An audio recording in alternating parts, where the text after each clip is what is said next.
Eu volto aqui com o jornalista Beto Almeida para falar sobre os desdobramentos dessa quarta-feira, tão marcante na política brasileira, com a posse dos deputados estaduais, dos deputados federais, dos senadores, 27 senadores. No âmbito nacional, jornalista Beto Almeida, tivemos a reeleição de Arthur Lira com o ineditismo de uma maioria esmagadora, 469 votos, sem adversários, sem disputa, uma costura que Arthur Lira, até então aliado do presidente Jair Bolsonaro, fez com a nova base política, com a nova composição da Câmara dos Deputados. E no Senado, Rodrigo Pacheco reeleito, dando ainda mais tranquilidade ao governo do presidente Lula, que terá um Congresso Nacional alinhado, embora com uma oposição que promete muito barulho.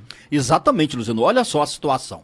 Na Câmara Federal, Arthur Lira provou que ele realmente foi o cara. Ele ampliou o poder e eu diria mais, Luciano, a capacidade que ele tem de coalizão em torno de todos os partidos, de todos os matizes ideológicos. Lá na Câmara, diferente do Senado, o homem que realmente que sai forte e muito forte é Arthur Lira. Porque o governo, o que é que ele fez? Ele não foi contra a maré. Ele não foi contra a onda. O governo federal, ele se juntou ao que já estava ali estabelecido, as articulações que já vinham sendo feitas para a reeleição do Arthur Lira e resolveu não correr riscos. O que seria correr riscos? Dizendo, era entrar com uma candidatura meio que suicida para tentar barrar Arthur Lira. E não foi isso que o presidente Lula fez, diga-se de passagem, de forma muito inteligente.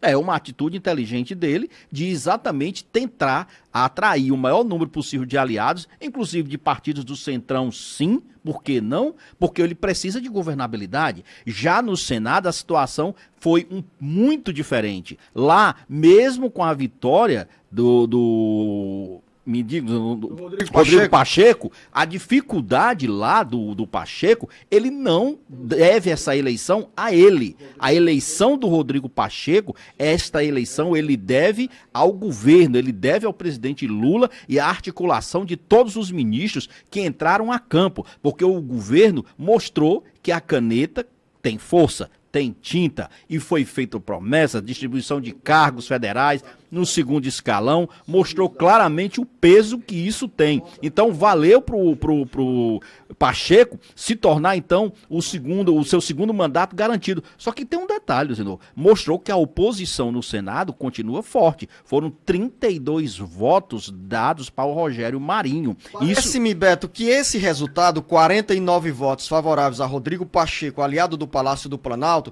32 votos para Rogério Marinho, do PL, aliado do ex-presidente Jair Bolsonaro, parece-me que esses números aí irão retratar o que nós teremos em relação ao apoio no Senado ao presidente Lula. Ou seja, 49 votos. Claro que esses 49 votos não significam necessariamente que são senadores sintonizados, aliados com o Palácio do Planalto. Mas dá abre um canal aí de expectativa de que o governo Lula terá também uma folgada maioria no Senado. Eu não diria no Senado uma folgada, porque 49 votos são 3/5, né, do Senado. Isso dá para aprovar, por exemplo, uma PEC. Uma PEC, dá para aprovar. Mas necessários 46 votos.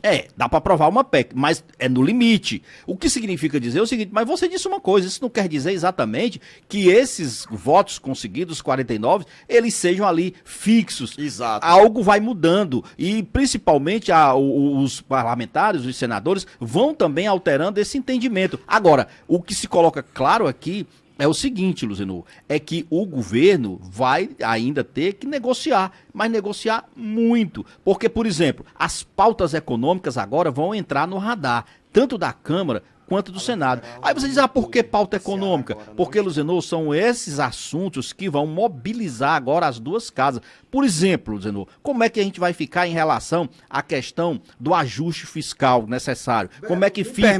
Me permita, vamos entrar, eu tenho outros assuntos aqui, inclusive